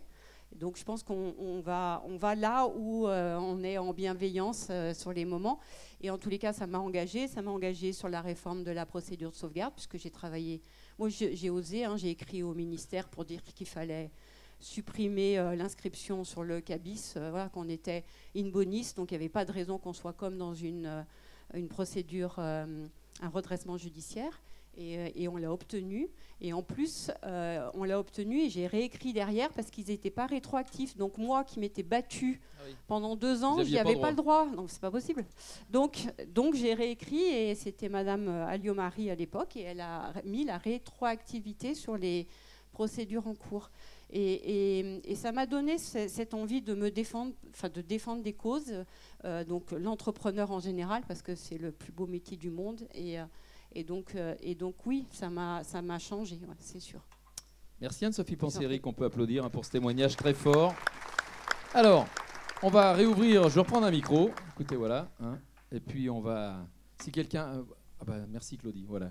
Claudie Béguet, qu'on peut saluer avec Nicole. Effectivement, elles ont fait un bon boulot. Elles ont été saluées toutes. On peut les applaudir parce qu'effectivement, elles ont été les coordinatrices de toute cette opération. Alors, si vous avez une petite question... Je voulais juste vous donner une phrase qui m'a conduit. Notre plus grande gloire n'est pas de ne jamais tomber, mais de se relever à chaque fois. Méditez ça. On va méditer. Voilà, il vaut mieux méditer que médire dans la vie, c'est plus constructif. Voilà, donc petite question. Allez-y, soyez pas timide. Ah bah franchement, maintenant Claudia a le micro, ce serait dommage quand même de pas... Petite question par rapport à l'échec, la façon dont on se relève, peut-être des expériences personnelles, des petites questions autres aussi, du côté de Xavier Thévenard, pourquoi pas. Ah, voilà, il y a une main là-bas, effectivement. Oui, c'est vrai qu'on ne voyait pas parce que vous êtes un peu dans la pénombre. Je vous en prie. Ouais. Bonsoir Xavier, je voulais poser une question. Merci, j'ai la lumière là maintenant, tout le monde me voit. Toi, tu travailles dans une équipe avec des coachs, mais tu cours tout seul. Laurent, la semaine dernière, nous a exposé la course qu'on organise à Oyonnax, enfin à Nantua, sur une course par équipe, qui est un nouveau concept. Est-ce que tu aurais plus de force, plus de motivation si tu courais aussi avec d'autres personnes, peut-être des niveaux plus faibles forcément, parce que plus fort que toi, ça va être difficile. Est-ce que ça te motiverait plus? Est-ce que ce serait un avenir pour toi dans le sport dans les années qui viennent? Oui, la notion de partage sur tous les événements, même si je cours tout seul. En relais, j'ai eu très peu l'occasion de courir avec d'autres personnes parce que ce format existe très peu. Mais sinon, sur tous les événements, moi j'aime bien être entouré du staff, c'est sûr, mais aussi quand c'est des événements qui sont proches de la maison comme l'UTMB, il y a souvent les copains qui viennent, il y a souvent la famille qui sont là au bord du parcours. Et ça, c'est toutes des sources de motivation. Et c'est vrai que les voir au bord du parcours, on est super content qu'ils soient là pour nous aujourd'hui. Donc c'est vrai que la notion de partage sur les événements, c'est une vraie source de motivation. Ouais. Voilà. Est-ce que tu es accompagné dans ta tête quand tu cours? Tu penses à quelque chose de particulier, à quelqu'un tu plonges en toi, qu'est-ce qui se passe là? On dit souvent on est un peu habité, quoi. Il faut avoir les pieds sur terre, la tête un peu dans les étoiles, il faut rester lucide et en même temps il y a de la fatigue. Qu'est-ce qui se passe dans la tête de Xavier Thévenard à la 21e heure par exemple? Ouais, ça dépend en fait de l'état où on est. Si on est dans un état un peu d'euphorie, on va peut-être plus penser à, je sais pas, à la gestion, ne pas se dire il faut que je ralentisse l'allure pour garder du carburant pour continuer. Quand on est dans des états de détresse où on est au plus mal, il n'y a pas d'énergie, on est fatigué, etc., moi j'essaye de penser à des choses qui me font du bien, des moments sympas dans la montagne, et puis je me dis que voilà, il y a les copains, le staff au bord du parcours, ils sont là pour nous, donc il ne faut pas les décevoir, et ça nous motive, ça nous encourage intérieurement. Voilà, et on pense à plein de choses, mais on est quand même sur un format de 24 heures. Moi, je sais que je suis quand même bien concentré sur ma montre, ma façon de m'alimenter, bien penser à boire, parce que voilà, c'est ce qui fait aller au bout, quoi, surtout. Et concentré dans mes allures. Voilà. Ouais, c'est important. Ok. Autre question éventuelle? La même formule, vous levez un doigt. Hein. C'est un peu scolaire, mais il y a comme ça qu'on peut vous repérer si vous avez des petites questions à poser ou des réflexions, des réactions. Ah bah oui, Gaëtan. Est-ce que quand on a 2h30 d'avance, on est tenté de... est-ce que ça peut faire sortir de sa concentration en disant finalement j'ai le temps, je peux ralentir, etc. Est-ce que finalement c'est un risque d'être autant en avance? C'est peut-être un peu ce qui nous a joué des tours en fait, parce qu'on avait tellement d'avance que là où on a rencontré les filles au bord du parcours, elles étaient là, on s'est arrêté pour discuter 2 minutes, et puis il y avait la bouteille d'eau à côté. C'est moi qui ai fait l'erreur de prendre la bouteille d'eau, mais par inadvertance, sans penser aux conséquences. J'étais loin de penser. Tu sentais dans la pelouse à l'heure de l'apéritif avec des amis, quoi. C'est un peu ça. C'était pas loin de midi, effectivement. C'est fou, vous imaginez. Non, mais voilà. Et puis du coup, le fait d'avoir de l'avance, c'est un peu ce qui nous a déconcentrés. Mais bon, c'est sûr que. Je pense que c'est pas de la faute des filles, hein, c'est notre faute, mais il y aurait eu Cathy ou Laurent à l'assistance comme d'habitude.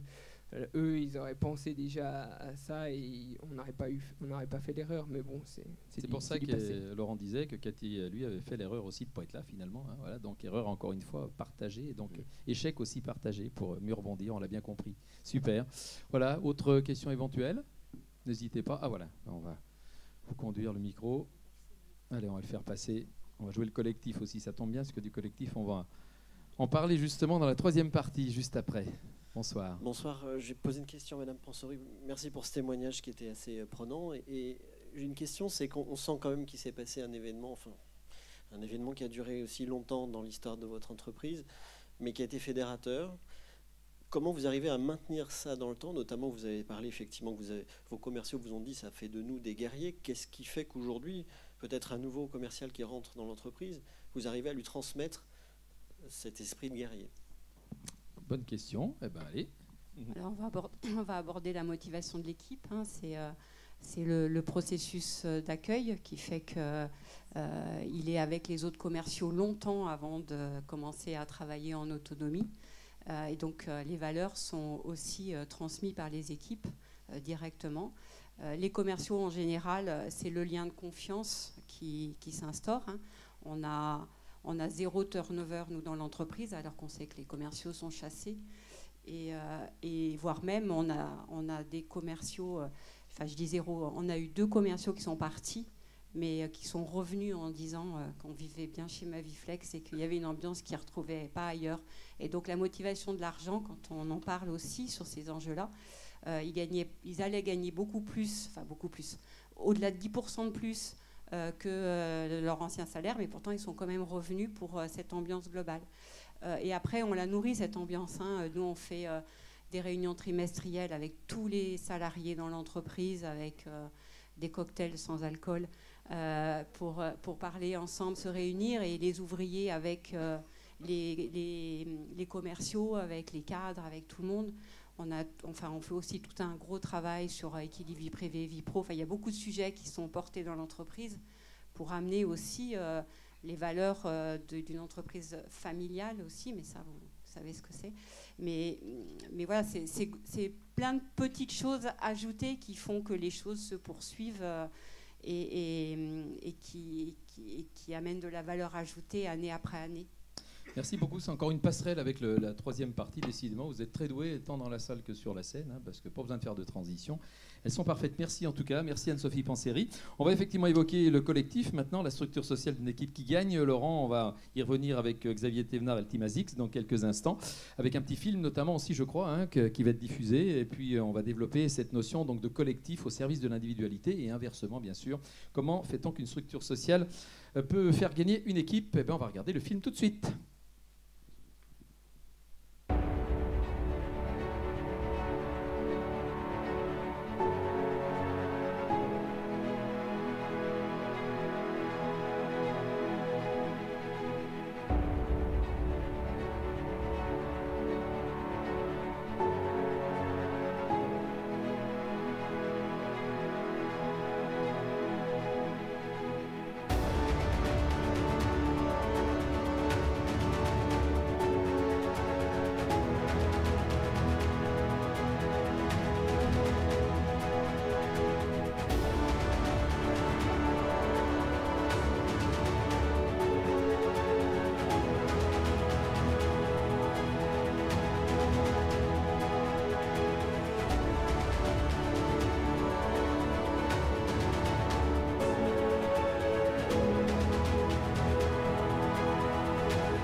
Voilà, une équipe qui gagne avec une structure sociale, donc qui permet effectivement à l'individu de se sentir soutenu et puis à l'équipe d'être portée par l'individu. C'est un petit peu ça, Laurent, le principe, avec succès en ce qui concerne votre aventure à tous les deux, enfin plus que tous les deux d'ailleurs. C'est succès à lui, c'est succès à lui. Nous, on est spectateurs, c'est succès. On voit des belles images là. On voit des gens qui interviennent autour de Xavier. Vous voyez Cathy à l'assistance, vous voyez Benoît, son coach. Moi, en fait, je ne suis pas le coach de Xavier, je suis son manager. On intervient sur des compétences un petit peu différentes, voisines, mais différentes. Pour vous donner une idée, sur un UTMB, là, on a vu les images des 3 victoires, mais l'an dernier, non, en 2015, lorsqu'il gagne pour la deuxième fois, il s'arrête 5 fois, donc Cathy le voit 5 fois, Xavier à l'assistance, et en 5 fois, il s'arrête 9 minutes 20. Donc il s'arrête moins de 2 minutes à chaque fois. Classiquement, un coureur s'arrête 5, 6, 8, 10 minutes. L'an dernier, il s'arrête 9 minutes et le temps le plus court après nous, c'est 29 minutes. Donc on est capable d'aller super vite, pas faire de faute. Vous voyez les gestes de Cathy, ils sont très posés, très calmes, on n'oublie rien.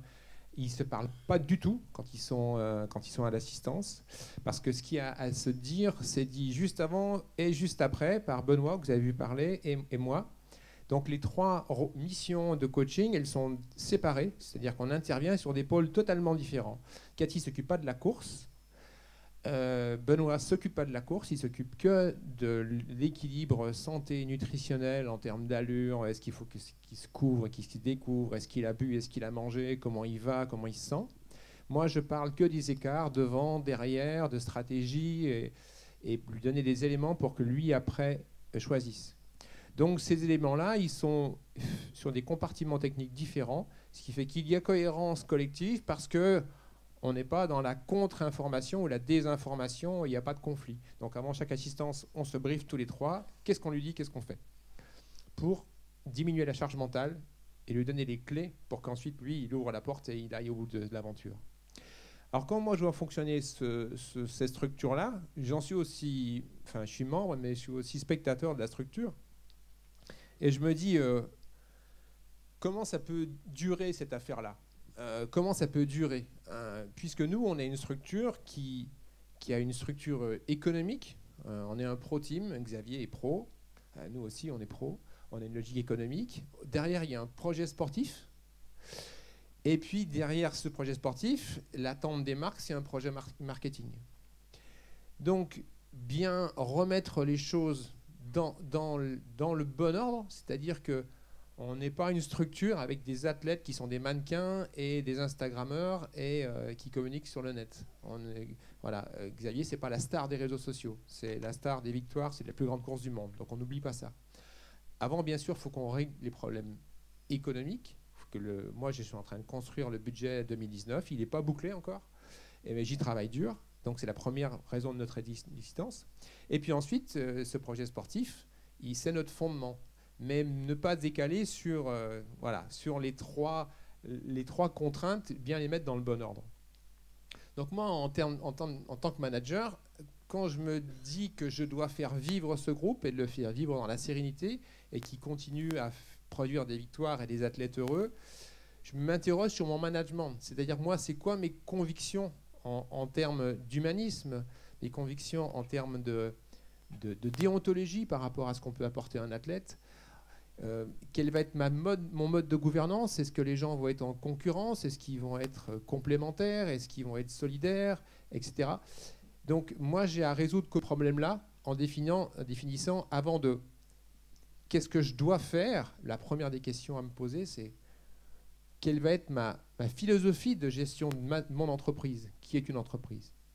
Donc ça meuble mes nuits, c'est-à-dire que quand je prends des décisions et que j'arrive à la décision, je me dis, mais est-ce que tu es en accord avec ta conscience? Est-ce que ce que tu vas faire là, c'est bien en accord avec ta façon de voir le sport et l'entreprise? Donc ça me paraît un premier pas, c'est-à-dire bien en accord avec sa conscience. Ensuite, la finalité de la structure, c'est qu'il faut que, pour qu'on atteigne la performance, on mette en commun nos ressources individuelles les plus profondes. Et cette problématique, elle n'est pas forcément évidente dans une structure qui est la nôtre, qui a une petite structure professionnelle, où la reconnaissance, moi je ne suis pas le manager du Team Sky en vélo, où j'ai un budget illimité et je peux me dire, le mec qui est à droite là, c'est le meilleur ostéopathe du monde, donc je le veux, parce que s'il n'est pas là cette année, Xavier ne gagne pas du TMB. 5 jours avant le départ, Xavier il ne courait pas. Et parce qu'il passe dans les mains de ce mec-là, il court et il gagne et il est invincible. Le médecin, le travail de Cathy, le travail des assistants. Donc nous, la logique, elle n'est pas uniquement économique, mais comment ces gens-là vont s'inscrire dans un projet qui va être un projet enthousiasmant, un projet humain, et comment ils vont en retirer un bénéfice personnel. Et ce bénéfice personnel, il est dans une théorie que vous connaissez tous, qui est la pyramide de Maslow. Bien sûr, on a résolu les problèmes de sécurité et les besoins physiologiques. on est dans le même groupe. C'est sûr qu'on nous assimile, nous, au team ASICS Trail, le team qui gagne beaucoup de courses.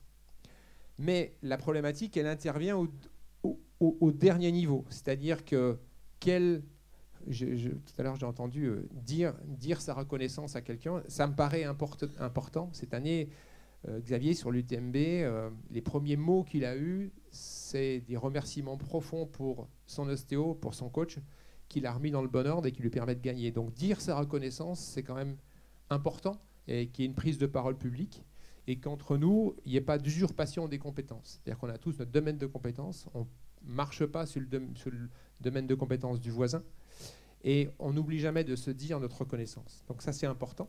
Personne dans le groupe n'a un ego suffisamment démesuré pour s'approprier les résultats de Xavier. Ces problématiques-là, je les ai découverts moi en tant qu'athlète quand on était perdu au fin fond de la Patagonie, et notre seul bouée de sauvetage, je vous assure que là, on est en course depuis 10 jours, on n'a pas dormi depuis longtemps.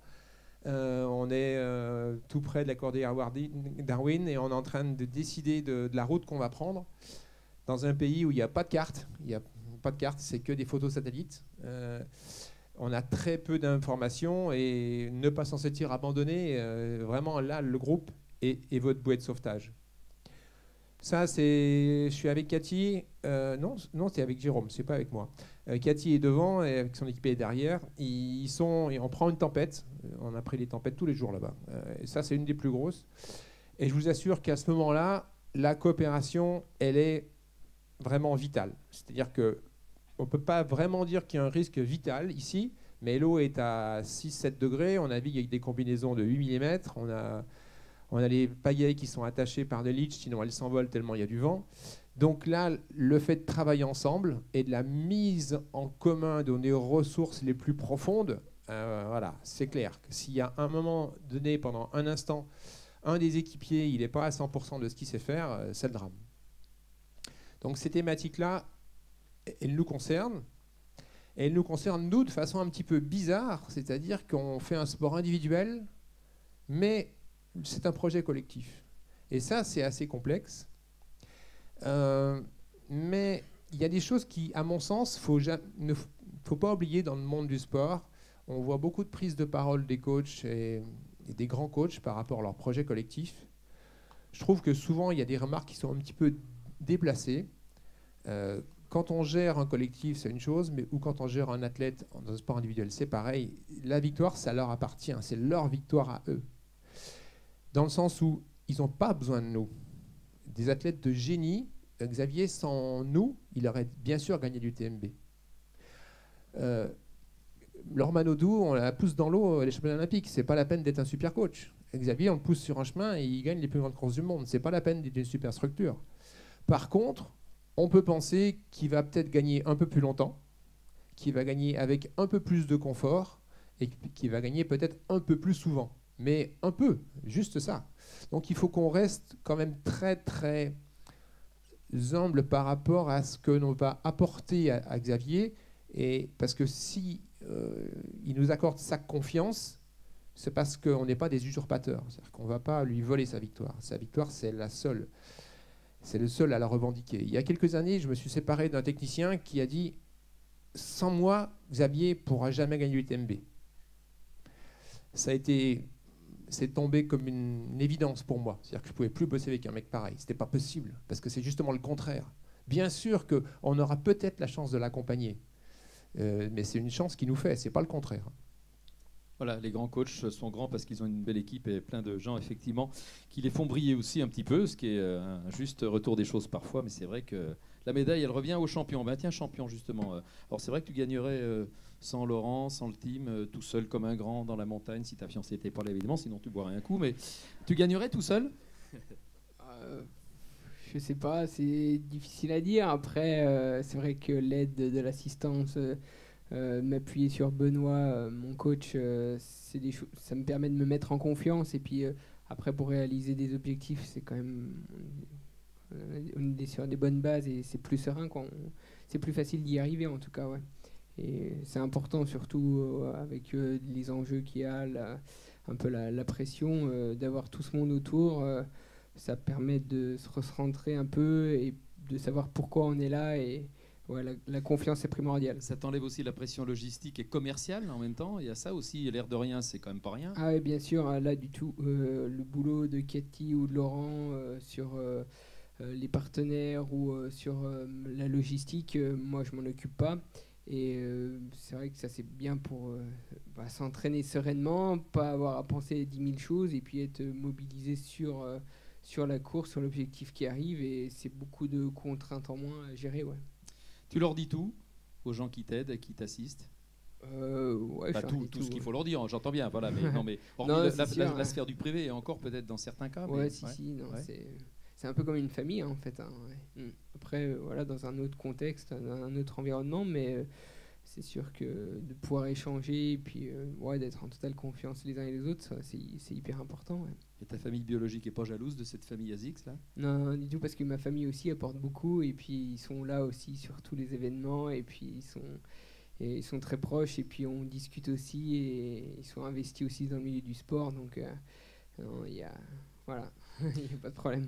Quand on dit que finalement tu fais un sport individuel, il y a une ambiguïté, mais qu'en même temps c'est aussi un peu du collectif, ça te va bien finalement. C'est comme un sport individuel avec un collectif derrière. Quoi. Ouais, complètement. Et c'est pour ça que je sais que quand ça se passe bien une course, à l'arrivée, j'essaye de faire profiter à tout le monde et de le partager parce que je sais que c'est important et puis ça décuple la satisfaction. D'arriver à transmettre ça et puis un peu de bonheur, un peu de joie à tout ce monde-là, moi ça me fait super plaisir. Quand on partage, c'est forcément mieux. Hein. Ouais, c'est sûr. Merci Xavier, qu'on va applaudir de nouveau très fort. Il n'est encore pas parti. Hein. On va se tourner vers notre témoin, donc Bernard Rébier, président de Fermob, qui lui a aussi une notion du collectif qui lui a permis de développer une bien belle boutique. Alors on n'est pas sur du Fermob ici, mais il y en a plein le CAD. Hein. Je te le dis Bernard, comme ça il n'y a pas de souci. Voilà, ça c'est du fait maison, effectivement. Voilà, mais c'est du bien fait maison quand même. Bien, Bernard Rébier, c'est vrai que c'est important pour un chef d'entreprise d'avoir un collectif qui tourne bien, qui se sent bien et qui est au service de chacun des éléments de l'entreprise et inversement. Alors, est-ce que je peux faire un préambule? Bien sûr. Le préambule, c'est ce que je vais dire, c'est un témoignage, c'est en aucun cas ni une recette ni un exemple. Et la raison, c'est que tous ici, on est tous différents. Donc moi, la façon dont je fonctionne correspond à ce que je suis. Et la fabuleuse diversité des chefs d'entreprise, justement, est très intéressante. Et puis, j'ai aussi une incompréhension. Je peux en parler? Bien sûr. Alors, l'incompréhension, c'est que moi aussi, je suis du Haut-Bugey. Moi aussi, je suis d'un petit village, à peine plus grand que les Plans d'Automne. Moi aussi, j'ai fait des cabanes. J'ai fait le tour du Mont Blanc, mais alors, je ne vous donne pas mes performances. Il y a plusieurs façons de faire le tour du monde, hein, ceci dit. Avec une entreprise, c'est pas mal non plus. Hein. Ouais, voilà. Bon, d'accord. Je parlais du tour du Mont Blanc. Hein, oui, d'accord, j'ai compris le tour du monde. Tour du Mont Blanc, d'accord. Donc, comme quoi, c'est ce que je disais. Hein, vous avez plein de points communs, tu vois, Xavier. Oui, si tu cherches un compagnon d'entraînement, Bernard Rébier. C'est ça. Bon, alors du coup, j'ai oublié la question. Eh ben, les valeurs d'une entreprise qui se porte bien sont des valeurs à la fois individuelles et collectives, évidemment. Alors, merci de me faire parler des valeurs. J'ai formalisé les valeurs dans mon entreprise il y a plus de 20 ans, presque 25 ans, alors que nous n'étions qu'une vingtaine. Ça pouvait paraître surprenant de la part d'une petite entreprise. On entend parler des valeurs dans les grandes entreprises. Je les ai formalisées.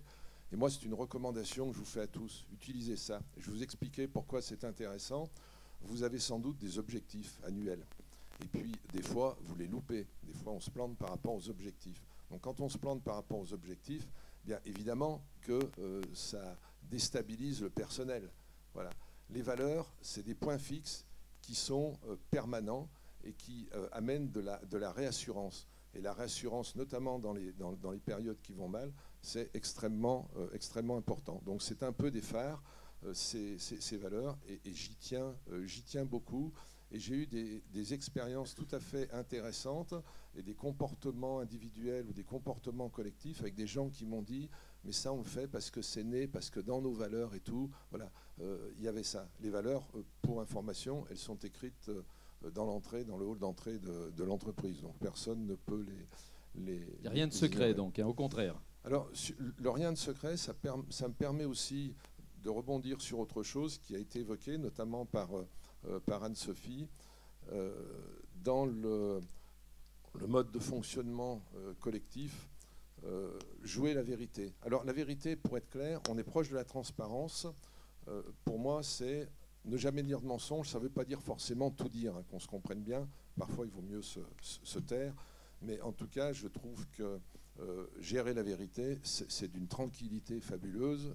Quand on s'embarque dans mensonge et tout, à tous les coups, on se plante. Ce que je voulais dire aussi, je viens d'entendre le mot projet tout à l'heure, prononcé par Laurent. C'est aussi lié aux valeurs. Je rappelle en permanence à l'ensemble des équipes le projet collectif. C'est-à-dire que j'ai systématisé que toute réunion un peu significative commence par le rappel de la vision de l'entreprise. On commence systématiquement 2 slides, la vision et ensuite les valeurs. Et j'ai par exemple un commercial qui est revenu la semaine passée d'une tournée export client en Asie. Et je le débrief, les clients, comment ça va, difficultés et tout. Et puis à la fin, il me dit, bah, tu vois, là j'ai un problème sur le court terme, t'en fais pas, je m'en occupe. Et puis ce qu'il y a de bien chez nous, c'est que je sais que avec la vision, tu regardes plus loin. Ça a été pour moi une belle fierté de comprendre à quoi servait la répétition de la vision. Revenons aux valeurs maintenant, Bernard. Allez, on est haletant face à ces valeurs, les valeurs de l'entreprise. Alors, non mais, j'allais dire, finalement, l'important, c'est d'avoir des valeurs. On les énumère, il faut surtout les vivre. D'ailleurs, on a d'abord vécu, puis après, j'ai dit, il faut formaliser certains éléments. Donc, les miennes ne sont pas plus malines ou plus intelligentes que tout autre. Alors, je vous les cite quand même, parce que maintenant, il y a eu un teasing, donc oui. Tout le monde est un peu curieux. Elles n'ont pas d'hirarchie. Il y a la joie de vivre. Il y a la sensibilité esthétique, ça c'est lié à notre métier, puisqu'on fait des produits qui doivent embellir les jardins, le respect de l'environnement, l'attention portée à l'autre et la créativité, parce que nous sommes beaucoup centrés sur l'innovation. Et donc, elles se sont révélées être très franchement des outils de management efficaces. Alors quand vous avez les valeurs et la vision, parce que notre métier, et là je vais surenchérir sur la citation d'Anne-Sophie, elle vous a offert une citation, moi je vous en offre une autre, seul on va plus vite, ensemble on va plus loin. Et le rôle d'un chef d'entreprise, on le sait tous, ça n'est pas d'avoir un résultat à la fin de l'année ou même encore l'année d'après, c'est de durer. C'est la pérennité, c'est mon souci, c'est d'où le lien avec cette vision qui est toujours sur le long terme, avec ces valeurs qui sont des phares, qui n'ont pas de raison de changer, qui sont quasi éternelles. Voilà, donc des valeurs fortes qui persistent et demeurent et qui ont permis à l'entreprise d'être ce qu'elle est aujourd'hui et de continuer à prospérer et à grandir aussi. Hein. Oui, alors à grandir. Et puis je rebondis aussi sur 2 notions qui ont déjà été évoquées, mais qui me paraissent importantes pour la cohésion de l'équipe. En ce qui me concerne, moi je suis d'un naturel exigeant, alors vis-à-vis de moi-même et vis-à-vis des autres. Comme beaucoup d'entre nous, j'imagine. Mais j'ai appris à reconnaître et à congratuler. Et partager les fiertés, ça me paraît essentiel pour la cohésion et pour la motivation, à tel point que lorsqu'on a refait le siège de l'entreprise, dans le hall d'entrée, j'ai tenu à ce qu'en gros, on écrive « merci », le mot « merci ». Alors, j'ai des gens, y compris de l'extérieur, ou architectes et tout, qui ne comprenaient pas cette lubie, pourquoi il y a ce mot « merci ». Moi, j'estime que toute personne qui franchit le seuil de l'entreprise, que ce soit un fournisseur, un client, alors un client, on est tous d'accord, mais un fournisseur, ben Anne-Sophie vient de nous en faire une illustration fabuleuse. Sans ces fournisseurs, elle serait morte, l'entreprise aurait disparu.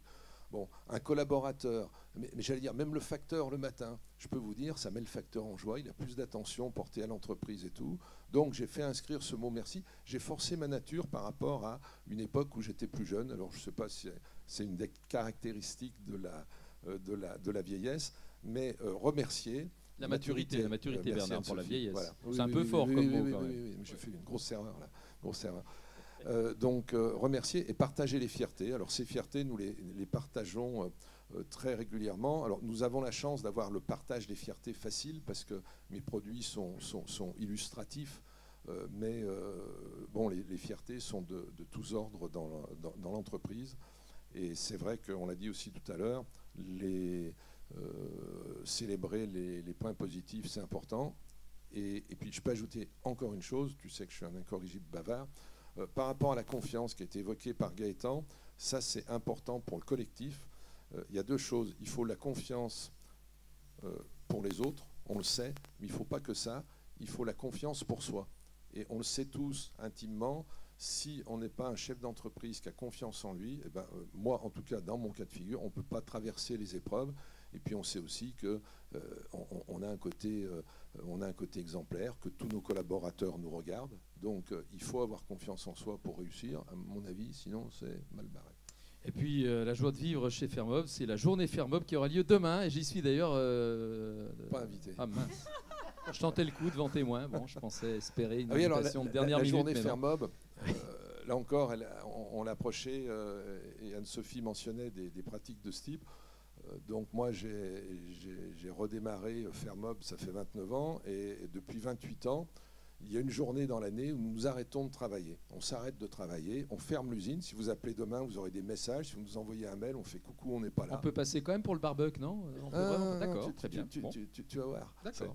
Et alors, et en fait, selon les années, enfin, il y a des rotations, mais les uns parlent aux autres de leur métier. Parce que dès que je suis arrivé, même quand on était tout petit, je m'étais aperçu que celui qui était au débit d'un côté, et puis par rapport à celui qui était à chaîne de peinture, celui du débit, il n'avait peut-être jamais vu un produit totalement peint. Hein, et que celui qui était en train d'enregistrer les commandes, dans les bureaux, on ne savait pas ce qu'il faisait. Donc on se parle les uns des autres sur des thématiques différentes. Et ce qui est fabuleux, c'est qu'au début, il fallait que je fasse tout. La deuxième période, il a fallu que ce soit l'encadrement. Et puis aujourd'hui, l'encadrement et le patron, nous ne foutons plus rien. C'est-à-dire que les gens s'autogèrent et tout dans ce domaine. Voilà. Alors, il y a toujours, ils attendent quand même le discours du vieux sage, pas vieux singe, hein, je précise. Donc, j'ai quand même une intervention pour justement rappeler les fondamentaux, que je vais commencer avec la vision, que je vais continuer avec les valeurs, deuxième slide, et puis après, Après, la convivialité. Voilà, et la convivialité, parce que c'est comme chez Astérix, on termine par un grand banquet de tout le monde. Et avec le barde qui est bâillonné à l'intérieur de la... On tire au sort chaque année pour savoir qui on accroche. Merci Bernard Révier. Écoutez, voilà, on va bientôt arriver au terme. On peut l'applaudir pour ce beau témoignage aussi. On a encore quelques minutes pour quelques questions éventuelles. Hein, donc si, voilà, un bras qui se lève, c'est parfait. À Claudie, on va vous donner du travail. Hein. Allez. Voilà, il y a encore une deuxième journée demain, Claudie. Vous fatiguez pas trop ce soir quand même, hein, parce qu'il y a une deuxième journée pour le CAD. Voilà, donc, petite question, bonsoir. Merci. Ma question s'adresse à Laurent. Vous nous avez présenté votre projet d'entreprise en disant qu'il fallait boucler des budgets. Dans l'entreprise, il y a le recrutement. Moi, je voulais savoir, vous choisissez vos athlètes ou c'est les athlètes qui vous choisissent? Parce qu'en fait, il faut quand même de la performance. Donc, comment vous les trouvez ou comment ils viennent vous voir? Alors, je prends jamais un mec qui me demande. C'est moi qui vais les chercher. Et cette façon, c'est vraiment, il n'y a rien de prémédité, c'est ultra spontané. Cet après-midi, j'ai partagé un post d'un de nos plus jeunes athlètes qui a 21 ans, qui vient de faire 11e en Italie le week-end dernier. Il a fait 11e de la plus grande course du monde de skyrunning. Le skyrunning, c'est des courses extrêmes en termes de dénivelé et de vitesse qui font 3 à 4 heures. Avec une course de 3 heures, il peut y avoir 2000 mètres de dénivelé. C'est un truc monstrueux. Il y avait les meilleurs du monde. Il est le seul premier français, forcément. Premier espoir, forcément. Donc c'est énorme comme performance. C'est inaperçu, mais c'est énorme. Une performance que Xavier ne pouvait pas faire au même âge. C'était pas possible. Et ce mec-là, on l'a embauché avec Cathy. Il avait 15 ans sur un cross UNSS à Saint-Vulbas. Voilà. Et ce mec, il nous a tapé dans l'œil. Et on lui a dit, on croit en toi. Et ces mots-là, chez un jeune athlète, sont troublantes. Cette nuit, il y a Benoît Girandel qui est en train de, peut-être, enfin on espère, qui va gagner le Grand Raid de la Réunion, et qui est en course pour le gagner. Benji, comme on le surnomme, on l'a repéré en 2013. Je suis allé le voir dans la Drôme. Et je lui ai dit, je veux bosser avec toi. Il venait de faire 6e du Grand Raid de la Réunion. C'était pas énorme comme performance. Mais avec les meilleurs temps jamais... Je veux dire qu'il y a plein de mecs qui ont fait 2, 3, 4, 5e qui me demandent pour rentrer dans le groupe et que je prends pas. Mais celui-là, il avait fait le meilleur temps jamais réalisé sur les 3 dernières heures de la course. C'est-à-dire que c'était quelqu'un qui, au-delà de 25 heures, pouvait aller très très vite. Et ça, c'était révélateur pour moi. Donc je veux dire que, voilà, on va les chercher. on les repère de façon assez spontanée, assez imprévisible. Et la première chose que je leur dis, c'est que je crois en eux, quoi. Et la première réponse de Benji, c'était de dire, mais pourquoi moi, quoi? Tu viens de gagner, enfin le team vient de gagner l'UTMB, c'était en 2013. Xavier avait gagné au mois d'août. Au mois de septembre, Xavier fait 2e des Templiers et c'est Thomas Laure-Blanchet qui gagne. C'est-à-dire qu'on enchaîne des performances incroyables en quelques mois. Et il me dit, mais moi, tu me parles à moi, mais je suis pas comme tes gars, quoi. Je suis pas un mec surhumain, je suis un mec normal.